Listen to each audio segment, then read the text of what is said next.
హైదరాబాద్ ప్రగతి భవనంలో ఏర్పాటు చేసిన విలేకరుల సమావేశంలో తెలంగాణ రాష్ట్ర ముఖ్యమంత్రి కల్వకుంట్ల చంద్రశేఖరరావు మీడియాతో మాట్లాడుతూ తెలంగాణలో కరోనా ప్రభావం ఎక్కువగా ఉన్నందున ఏప్రిల్ 30 వరకు పొడిగిస్తున్నట్లు పేర్కొన్నారు. తెలంగాణ రాష్ట్రంలో మొత్తం 14 మంది చనిపోయారని, 96 మంది కోలుకొని డిశ్చార్జ్ అయ్యారని, 393 మంది యాక్టివ్ కేసులు నమోదయ్యాయని, తొలి దశలో విదేశాల నుంచి వచ్చిన వారంతా డిశ్చార్జ్ అయ్యారని పేర్కొన్నారు. తెలంగాణ రాష్ట్ర వ్యాప్తంగా మొత్తంగా 503 కరోనా పాజిటివ్ కేసులు నమోదైనట్లు తెలిపారు. మర్కజ్ నుంచి వచ్చిన 1200 మందిని గుర్తించామన్నారు.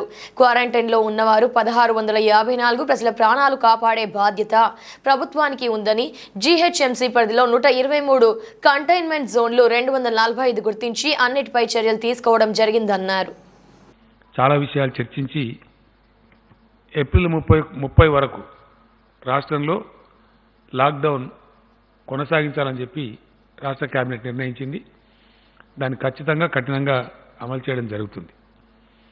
నేను పదే ప్రజలకు ఇంతకుముందు అప్పీల్ చేసినట్టుగా మళ్ళీ ఒకసారి నేను ప్రజలందరినీ కోరుతూ ఉన్నా, దయచేసి ఇది మన క్షేమం కోసం, మన సమాజం కోసం, మన పిల్లల భవిష్యత్తు కోసం, అందరి యొక్క మంచిని కాంక్షించి చేసే పని కాబట్టి.